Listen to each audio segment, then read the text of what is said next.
me being here is part of what Dan likes to call connectivity. I think I ran into Father Jovic last week at a NASA meeting. I first met Father Jovic a year and a half ago at a meeting organized by Pino and me. Then ran into Father again last week, and now I run into Dan today. So certainly now the circle is getting bigger. So it's really nice to see everyone and finally meet. We still have a couple of our staff in Manila office who were from the LINKS program, and I've met some of the RISE partners, but not as many. Their faces are rising. Yeah, it's very impressive too to see the growth that you've all had in your microfinance, and that's something, an information I'd like to pass on to my colleagues at CRS headquarters too, who've been asking me about how the MFIs have been doing, but unfortunately we haven't been tracking it over the last few years. So thank you for the invitation this morning. I only have a short time, and I did want to meet you. To give you an update on what CRS is doing, CRS is working in peace building, emergency response, and agriculture in the Philippines. And we've refined our strategy to focus in these three areas, and targeting mainly Mindanao, where we find higher levels of poverty, but also working around the country in emergency response wherever disasters occur. So we've had a lot of disasters, unfortunately, this year, so it's been quite busy for us. But at the same time, we've been growing our agriculture program, and this is where our interest in microfinance is growing. So Dan mentioned that we've had a Jollibee project where we've been linking farmers in central Luzon and also in Mindanao to microfinance to get loans for both production and for marketing, so that they can sell their vegetables to Jollibee and other formal markets.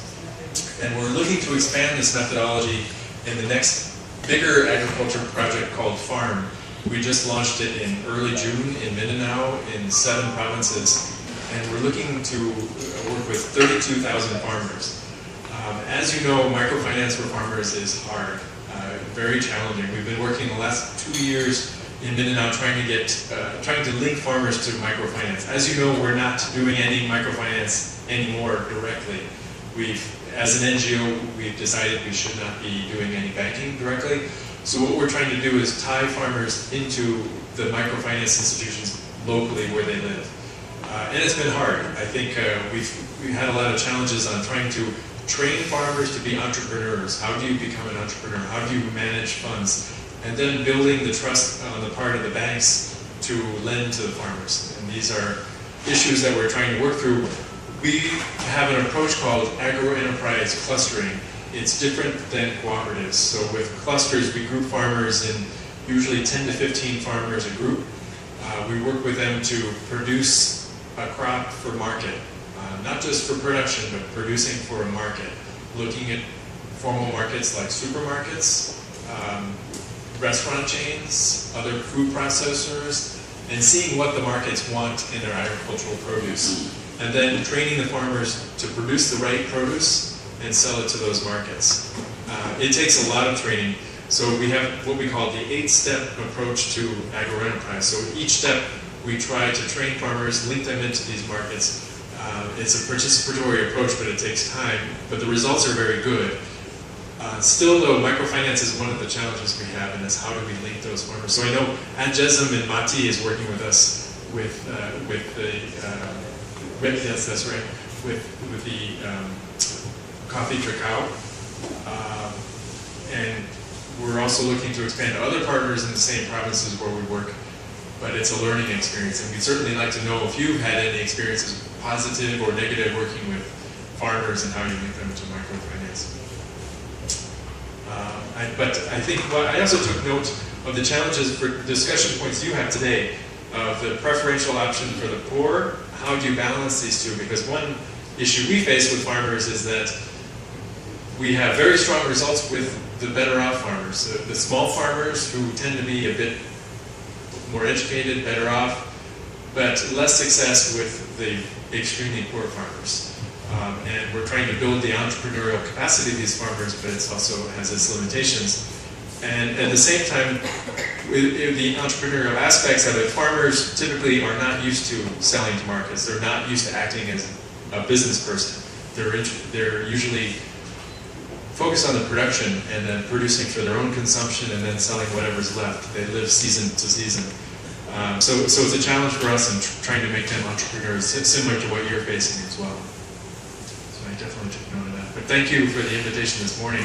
I want to ask if you have any questions for me about CRS and what we're doing. Yes, we have it's called the 8-step approach. I can give you a link to some more information about it. Actually, I have a handout I can give you with me, but it's an 8-step approach for agro-enterprise, how we organize farmers and then ultimately link them to these markets.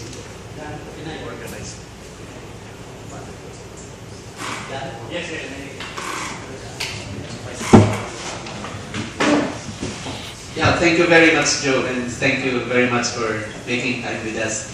Actually, from what CRS is doing now, I think there are 2 strategic areas where we can revive partnership.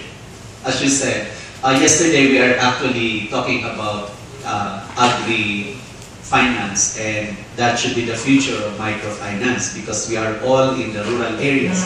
But we also recognize that it's not an easy thing to do for microfinance. However, it may not be easy but not impossible. In the same way that when we started microfinance 10, 15, 20 years ago, we thought it was also impossible, but over time we realized that's already a science. That when you start, you already know whether you will succeed or not. Now, so I think this can be an area where we can work together again, because all of us practically are insinuating that we would like to put back the agri into the concern of our MFIs. How to go about it? That's the next question that we have to hurdle. As you have said, you have your recent experiences. We also have pockets of experiences like in Iligan. We have one in Libmanan on sustainable agriculture thing. So I think there can be a possibility here. Secondly, the disaster risk reduction and climate change adaptation. Well, Habagat struck our friends from Manila, but of course, last year Iligan was devastated by Sendong. We still are recovering from the big typhoon that happened in a few years back. So I think this is also an area where we are all concerned, and again, building a partnership and sharing current strategies will be, I think, of help to us. So in this way, how can we possibly operationalize this with CRS? I think the agriculture probably offers the most promise. Yeah, certainly the most promise. I think we can certainly share the methodology with you. We're trying to expand our understanding of microfinance and agriculture. That's one of the reasons why we're partnering with Pinoy Me. And I think through Pinoy Me and other partners, once we have a better practice of microfinance for farmers, it's something we can look at towards expanding.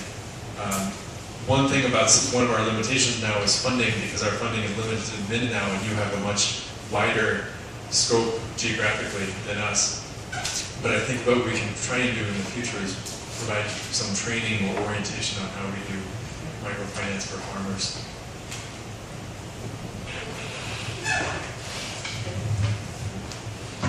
Thank you, Joe. Again, we would like to express our gratitude to your presence today. Para lang po sa lahat, in 2004, I was invited by the CRS to talk microfinance sa headquarters nila sa Maryland. So, nag-stay ako I stayed 5 days na 6 days na I talked to your main headquarters.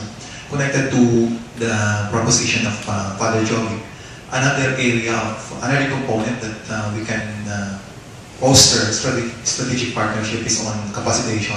As you stated earlier, capacitation and training, because I believe this is an area that we have to strengthen and to tighten, specifically on the area of entrepreneurship. So perhaps I can propose.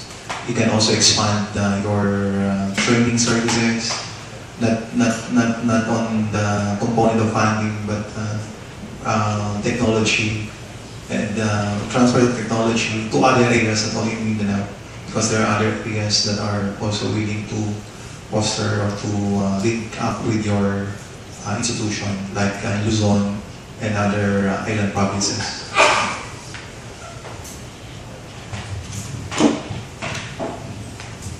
Yes, that's right. I think that the capacity building is the way we could assist. We're trying to look more towards universities too, in terms of agriculture training partners. So in Mindanao, we have a partnership with Xavier University to expand our training capacity with NGOs and the government.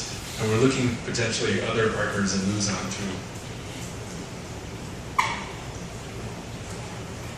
It so happened that Limbana is the accredited training institute of Department of Agriculture. Probably Lidl can share that. Sabi nyo ba as Hindi pa registered, Papa-register ka lang. But that's already in the process. So, Limbana, which one? Department of Agriculture as an accredited training institute. Yeah. So I think that can be factor in definitely mental field materials.